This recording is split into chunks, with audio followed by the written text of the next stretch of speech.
Hi friends, എല്ലാവർക്കും നമസ്കാരം. Welcome to magic recipes. നമ്മളിന്ന് ഉണ്ടാക്കാൻ പോകുന്നത് സൗത്ത് സൈഡിൽ, അതായത് തമിഴ്നാട് ഏരിയയിലേക്ക് പോയിട്ടുണ്ടെങ്കിൽ നമുക്ക് തട്ടുകടകളിൽ നിന്ന് ഇതുപോലെ ഒരു സംഭവം, കൽക്കി എന്ന് പേരുള്ള ഒരു മുട്ട വെച്ചിട്ടുള്ള ഒരു ഐറ്റം നമുക്ക് കഴിക്കാൻ കിട്ടും. അതെങ്ങനെയാണ് ഉണ്ടാക്കുകയെന്ന് വെച്ചാൽ 3 മുട്ട എടുക്കുക. അതിനെ പിന്നെ നമ്മൾ എടുക്കേണ്ടത് ബീഫോ മട്ടനോ ചിക്കനോ ഉണ്ടാക്കിയതിൻ്റെ ഗ്രേവി, അതായത് ഇറച്ചിക്കറിയുടെ ഗ്രേവിയാണ് നമ്മൾ ഇതിനു വേണ്ടി എടുക്കുന്നത്.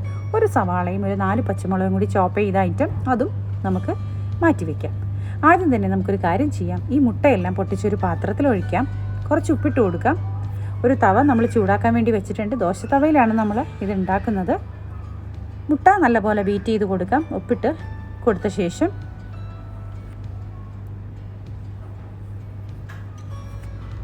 തവ നല്ലപോലെ ചൂടായി വരട്ടെ. ഫ്ലെയിം കൂട്ടി വെച്ച് കൊടുക്കാം.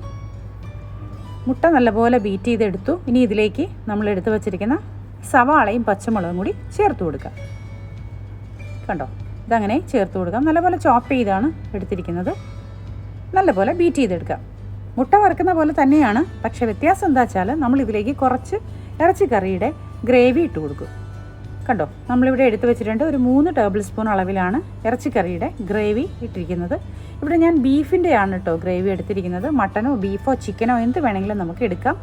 കറിയായിട്ട് വെക്കുന്ന ആ ഒരു സ്റ്റൈലിൽ വെക്കുന്ന ഗ്രേവിയാണ് നമ്മൾ എടുക്കേണ്ടത്.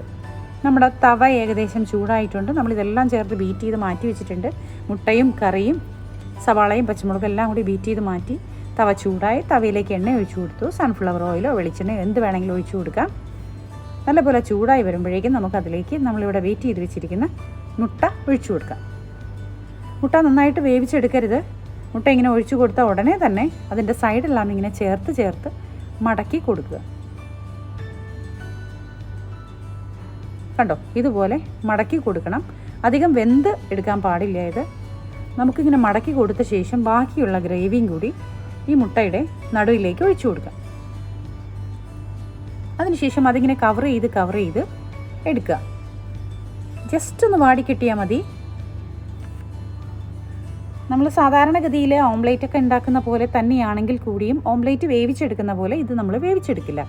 ജസ്റ്റ് ഇങ്ങനെ വാട്ടിയെടുക്കുക മാത്രമാണിത് ചെയ്യുക. ഇത്ര അളവിൽ മാത്രമാണിത് വെന്ത് കിട്ടിയാൽ മതി. അധികം വേവിക്കില്ല.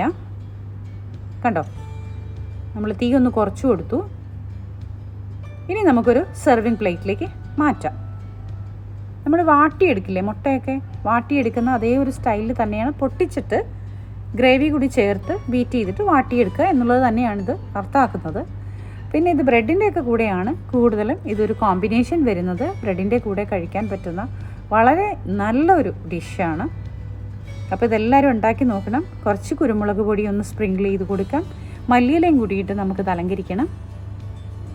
കണ്ടോ, ഇങ്ങനെ തന്നെ കഴിക്കാനും വളരെ ടേസ്റ്റി ആട്ടോ. ഇത് ഒരു ഈവനിങ് സ്നാക്ക് പോലെയൊക്കെ നമുക്ക് കഴിക്കാവുന്ന ഒരു ഡിഷാണ്. മുട്ട വെച്ചിട്ട് കണ്ടോ, അധികം വെന്തിട്ടില്ല. അതിൻ്റെ സവാളയാണെങ്കിലും മുട്ടയുടെ അംശങ്ങളാണെങ്കിലും അധികം വെന്തിട്ടില്ല, എന്നാലൊന്ന് വാടി കിട്ടിയിട്ടുമുണ്ട്. അപ്പോൾ ഇതെല്ലാവരും ഉണ്ടാക്കി നോക്കണം. ഇഷ്ടപ്പെട്ട ലൈക്കും ഷെയറും കമൻറ്റും തരാൻ മറക്കരുത്. സബ്സ്ക്രൈബ് ചെയ്യാത്തവരൊന്ന് സബ്സ്ക്രൈബ് ചെയ്യണം കേട്ടോ. അപ്പോൾ നമ്മുടെ ചാനലിൻ്റെ കൂടെയുള്ള എല്ലാ സുഹൃത്തുക്കൾക്കും, എല്ലാ ഫാമിലി മെമ്പേഴ്സിനും ഒരുപാട് സ്നേഹത്തോടെ താങ്ക് യു വെരി മച്ച്.